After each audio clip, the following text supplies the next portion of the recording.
આદિ શું કરો છો? અને આ જો તો શર્ટ કેવી રીતે પહેર્યો છે. લાવો ઠીક કરી આપ.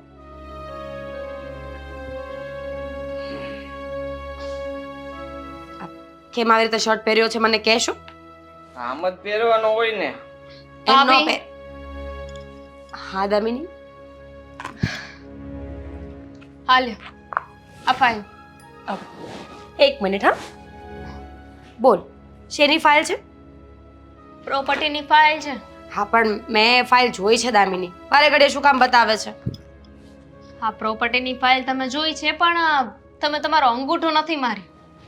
અંગૂઠો મારવાનો જ તમારો. હા. લાવ તમારો અંગૂઠો આપો, હું છે ને એને ઇંક વાળો કરી દઉં. આ જો હજુ મારે ઘણા બધા કામ છે. આદિત્યને નાસ્તો કરવાનો બાકી છે. અમારે બંને ગાર્ડનમાં આંટો મારવા જવાનું બાકી આ છે. રસરપટ્ટી. પછી જજો હો. સાઈન કરતા કેટલી વાર લાગે? હા વધારે વાર ના લાગે ને? આદિ આ પહેલા અંગૂઠો મારું કે પછી પહેલા આપણે બહાર જશું? બહાર જ જવાનું હોય ને. બહાર જઈને તમે ક્યારે પાછા આવશો? દામિની અંગૂઠો મારતા છે ને ખાલી 2 સેકન્ડ જ થશે. તો ઊંચા અવાજે કેમ વાત કરે છે મારી સાથે? જો મારા માટે છે ને આ પ્રોપર્ટી પછી અને મારા પતિ પહેલા છે. જેમ આદિત્ય કહેશે ને હું એમ જ કરીશ. થઈ ગયું, બોલી લીધું. આ વકીલ છે ને આપણો નોકર નથી કે આપણી આગળ પાછળ ફર્યા કરે. બિચારાએ કેટલા ધક્કા ખાધા, એને પણ બીજા કામ હોય કે નહીં? વકીલ ગયો તરફ તેલ લેવા. સાંભળ મારી વાત. આ પ્રોપર્ટી કદાચ 2 દિવસ મારા પતિના નામ પર રહી જાય તો શું ફરક પડે છે? એમનું શું કે મારું શું? બધું સરખું જ છે અમારા માટે. તમે સાઈન કરો ને ભાભી, બીજી બધી વાતોને મૂકો. મેં ના પાડીને. જ્યાં સુધી પૂજા પાઠ નહીં થઈ જાય ને, જ્યાં સુધી હું ભગવાનના દર્શન નહીં કરી લઉં, આદિત્યને દર્શન નહીં કરાવી દઉં ને, ત્યાં સુધી હું કોઈ શુભ કામ નહીં કરું. કેમ કેમ નહીં કરો? કારણ કે છેલ્લા કેટલાય દિવસથી અમે આ તમારા નાટકો જોઈ રહ્યા છીએ, સાંભળી રહ્યા છીએ. જ્યારે જો ત્યારે બસ આ જ બહાનું આપો છો કે મેં પૂજા પાઠ નથી કરી. અને એમ પણ આ તમે તો કહ્યું ને કે તમને શું ફરક પડે છે, તો અંગૂઠો મારી દો ને. પૂજા પાઠ કરો કે ના કરો શું થઈ જવાનું છે? બિલકુલ નહીં. જ્યાં સુધી પૂજા પાઠ નહીં થાય ત્યાં સુધી તારું કામ હું નહીં કરી આપું. અને મને એ નથી સમજાતું કે તું અને તારો ઘરવાળો આ પેપર્સ લઈને પાછળ કેમ પડી ગયા છો? સાઈન કરો, સાઈન કરો, સાઈન કરો. એક કામ કર, વકીલને બોલાવ. એ મારી સામે પેપર વાંચશે ને એટલે હું સાઈન કરી આપીશ. તમે સાચે જ અભણ છો ને? હા, તને શક છે? તને લાગે છે કે આ વાંચતા આવડતું હોય તો હું આટલા દિવસ સુધી સાઈન ન કરી આપું? નહીં, એવું લાગી રહ્યું છે. તમે જે રીતે જે એટીટ્યુડથી વાત કરો છો ને એ પ્રમાણે તો મને લાગે છે. ફાડી નાખું.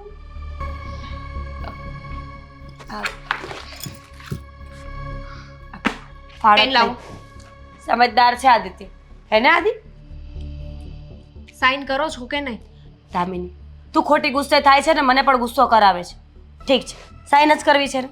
આપ અંગૂઠો મારીશ તો ચાલશે ને? હા, અત્યાર સુધી બધા નાટકો કરીએ. સીધી રીતે અંગૂઠો મારી દીધો હોત તો લાવો. અરે પણ અત્યારે નહીં બાપા. કહ્યું તો ખરા, હમણાં પૂજા કરી લઉં ને એટલે તરત જ પહેલા અંગૂઠો મારીશ અને પછી આદિત્યને બહાર લઈને જઈશ. ઓકે? આ છેલ્લી વાર છે. આ છેલ્લી વાર તમારા બાના સાંભળું છું. તમારે જે પૂજા પાઠ કર્યું હોય ને અડધી કલાક છે. અડધી કલાકમાં બધું કરી લો. અડધી કલાકમાં હું આ પેપર લેવા પાછી આવીશ અને એમાં મને તમારો અંગૂઠો જોઈએ. સારું, થઈ જશે ને? હા તો પાડી હવે. હવે અંગૂઠો થઈ જ જશે. કહ્યું તો ખરા, બસ ખાલી પૂજા કરી લઉં ને એટલી જ વાર. તું ચિંતા ન કર, આ હું તને સામે આપીને આવી જઈશ તારા રૂમમાં. ઠીક છે.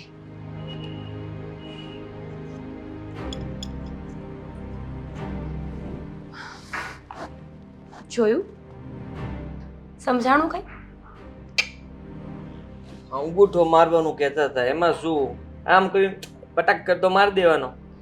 આદિ, તમે બહુ ભોળા છો પણ હું ભોળી નથી.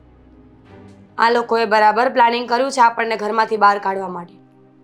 અને જો હું અંગૂઠો મારી દઈશ તો બીજી જ ક્ષણે આપણે બહાર. છોડો, તમારે બહાર જવું છે ને? તો ચાલો આપણે જઈએ.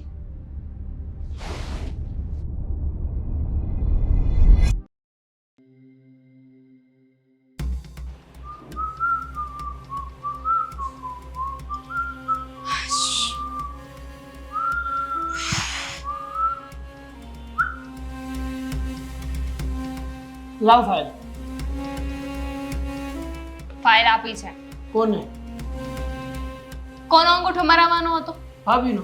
તો બસ ભાભીને આપી છે. એ તો હું અહીં આપીને જ આવ્યો હતો. પણ તું તો મોઢા ઉપાડે ગઈ હતી ને કે હું એટલે કે દામિની. આ દામિની જશે અને ભાભી પાસેથી અંગૂઠો મરાવીને જ આવશે, ત્યાં સુધી પાછી આવશે જ નહીં. તો લાવો ને ફાઇલ આપો અંગૂઠો મારેલી. વાર લાગે ને, કહેવાય છે ને ઉતાવળે આંબા ના પાકે.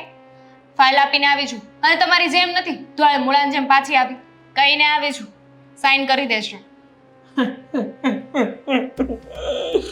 અરે રે, જોક માર્યો મેં? એવું જ લાગ્યું મને તો, કારણ કે મને પણ ભાભીએ એવું જ કીધું હતું. મને એવું નહોતું કીધું કે હું સાઈન નહીં કરી આપું, મને પણ એવું જ કીધું હતું કે હું પૂજા કરી લઈશ. અરે પછી તો એણે એવું કીધું હતું કે હવે એક કામ કરો, હું વાસણ તો ધોઈ લઉં, વાસણ ધોઈ અને સાઈન કરીને તમને ફાઇલ આપી દઈશ.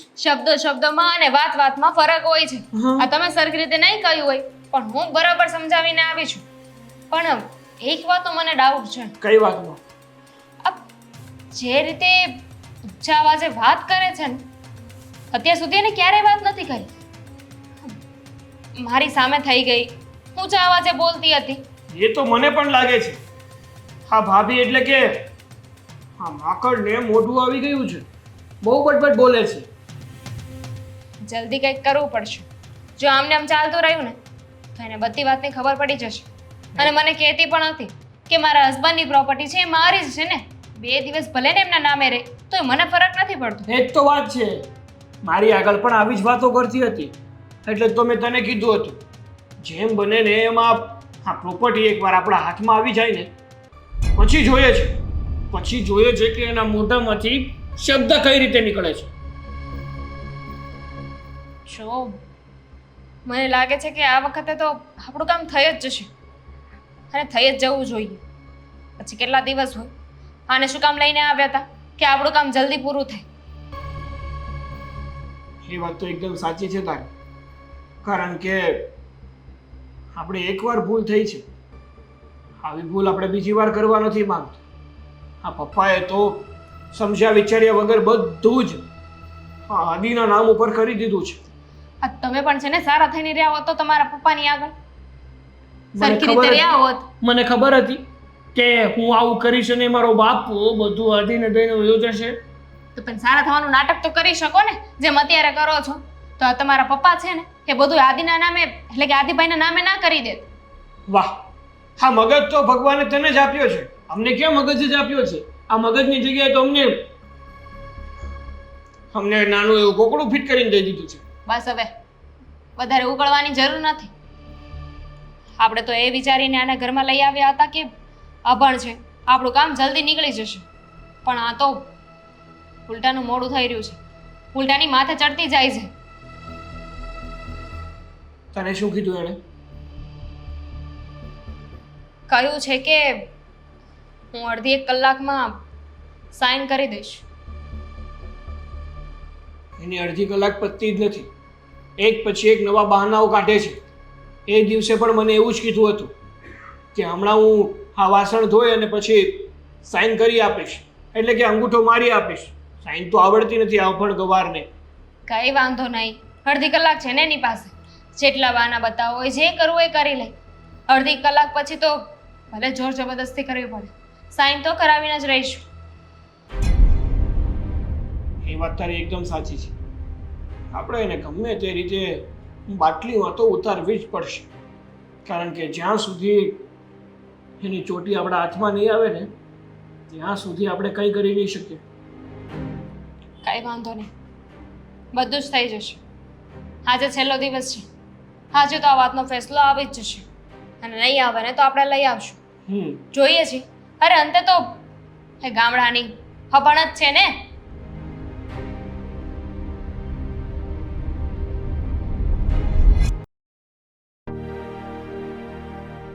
બહુ મસ્ત હસે છે કે આદિ. તારી બૈરી કાં છે? મીરા કાં છે? હમ. અંદર બોલાવો. પૂજા પાઠ થઈ ગયા બેટા એના? ફાઇલ એની પાસે છે, જલ્દી બોલાવો. હા, મીરા બહુ મોટી બહુ, મીરા બહુ. વહુ મીરા, મારી રાહ જોતા હતા. તમારી રાત તો જોવાય જ ને. લાવો આપી દો. હા હા લો. તમે અંગૂઠો મારી દીધો? અરે વાહ, લે પણ અંગૂઠો તો કોરો છે. વોશ કરીને ધોઈને આવી. ઠીક. લો ઇંગ્લિશ પણ આવડી ગયો આ તમારી બધાની સાથે રહું ને એટલે. સરસ સરસ. આ તમે સમયસર આ તમારી અંગૂઠાની જગ્યાએ આમ કરી નાખ્યું હોત તો પણ વાંધો નહોતો, પણ તમે અભણ રહ્યા, ભણ્યા નહીં, અંગૂઠા છાપ રહ્યા, કાંઈ આવડતું ન હોય એટલે તમારે અંગૂઠો મારવો પડ્યો નહીં. પહેલા ભગવાનનું નામ લઈ લઈએ, ગણપતિ દાદાનું નામ લઈ લઈએ, સારું કામ કરીએ ને એની પહેલા. એક મિનિટ હા, જરા ખોલીને જોઈ લઈએ. હા, ગણપતિ બાપા. મોરિયા કેવું સરસ બોલે છે મારો દીકરો, મારો લાલ, મારો લીલો, મારો. એ જાડુ મમ્મી. હા, ભૂલ થઈ ગઈ બેટા, લાલ સુધી બરાબર હતું ને, લીલો વધારે થઈ ગયું. શું જોવે છે? હા, શું છે? તમે જ જુઓ ને. આ બરાબર નથી. આ કાંઈ ખૂટે છે આમાંથી. એક ડોક્યુમેન્ટ ખૂટતું હોય તો હું લઈને આવું હો અંદરથી. બધા છે મારી પાસે. કેમ એમ જોવે છે? હા, શું થઈ ગયું? આ શોખ લાગ્યો છે. ગણપતિ બાપા. મોર્યા. આમાં જે સર્ટિફિકેટ છે બધું ફરજી હશે હે ને? નહીં. ગુસ્સો નહીં કરવાનો. અને અમારા પ્રોપર્ટીના પેપર ક્યાં છે? આ સ્કૂલ લિવિંગ અને હા. બધા મારા ડોક્યુમેન્ટ છે. જોયું નહીં? જોયું, પણ એ શું છે એમ પૂછીએ છીએ. એ પ્રૂફ છે કે હું અભણ નથી. આ તમારા આખા ઘરમાં તમે બધા મળીને જેટલું ભણ્યા નથી ને એટલું હું એકલી ભણી છું. તો જૂઠું શું કામ બોલ્યા? આ જો દામિની, ગુસ્સો કરીએ કંઈ ફાયદો નથી. હવે તમે લોકો મને પૂછો જ છો તો મારે વાત તો કરવી પડશે ને.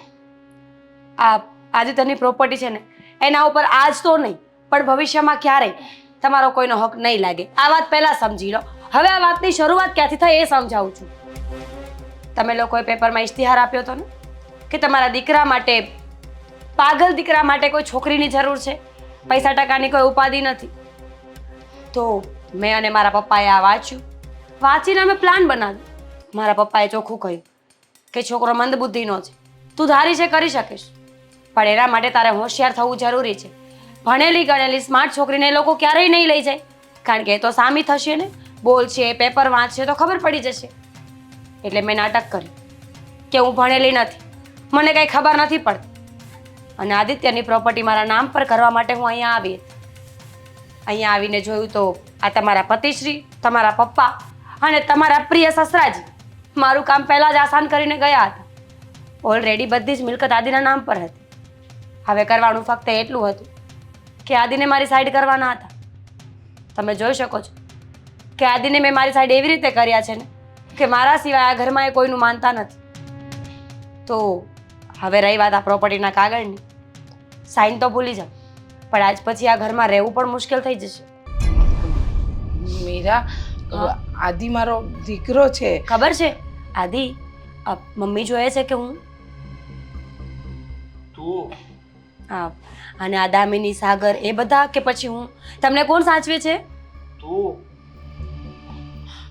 જોકિંગ જોકિંગ નાટક હતું. અમે તમને પારખતા હતા કે તમે પ્રોપર્ટી જોઈ છે કે નહીં. એકદમ સાચું, જરાય ખોટું નથી બોલતી મારી નાની વહુ. અમે તો પારખતા હતા કે મારી આદિ માટે જે છોકરી અમે લાવીશું એ અમારા આદિને પ્રેમ કરે છે કે આ પ્રોપર્ટીને. ચાલો મમ્મી અંદર જઈએ. બિલકુલ નહીં. થઈ ગયો મજાક? થઈ ગઈ વાત પૂરી? તો મારી વાત સાંભળી લો. હવે આ ઘરમાં ફક્ત હું અને આદિત્ય બે જ રહીશું. આવી હતી આદિત્યને લૂંટવા માટે, પણ એની હાલત જોઈને મને એમ થયું કે નહીં, હું આદિત્યને કોઈ દિવસ એકલા નહીં છોડું. ગાંડા ખેલા તોય પતિ છે મારા, અને આફ્ટર ઓલ આદિત્યના હિસાબે તો આટલી સાહેબી મળે છે મને. આ ગાડીઓ, આ એપલનો ફોન, આ ઘરમાં સારી સારી ફેસિલિટીઝ, જો આદિત્ય ન હોય તો કેવી રીતે મળે? એટલે અમે બંને તો બરાબર અહીંયા જ રહીશું, અને તમે અને તમારો આ ગંદો વાહિયાત મજાક છે ને એ બધા અત્યારે ઘરની બહાર જશો. ભાભી હા. માણસ માત્ર ભૂલને પાત્ર. હા માણસથી તો ભૂલ થાય ને. હા હા બરાબર કીધું મારી નાની વહુએ બરાબર કીધું માણસ માત્ર ભૂલને પાત્ર અમારાથી ભૂલ થઈ ગઈ આદિ મમ્મી જોઈએ જાડુ મમ્મી જોઈએ તમારે કંઈ કહેવું છે ભાઈ આદિ? એકદમ બકવાસ. આદિ ખબર છે ને આ ઘરમાં પેલી લાકડી પડી છે મોટી, એ લાકડી લઈ આવો અને જ્યાં સુધી તમારું મન થાય ને ત્યાં સુધી આ બધાને મારજો. તમને બહુ માર્યા છે ને, બહુ હેરાન કર્યા છે ને. ચાલ લાકડી લઈ આવો. મને નહીં મારે ને. બિલકુલ નહીં, માથું ફોડી નાખવાનું ને. તમે ભાઈ માર ખાઓ, મારે નથી ખાવું. મારે પણ નથી ખાવ અરે અરે ક્યાં ચાલ્યા, માર તો ખાઈને જાઓ. રહેવા દો આદિ, જરૂર નથી.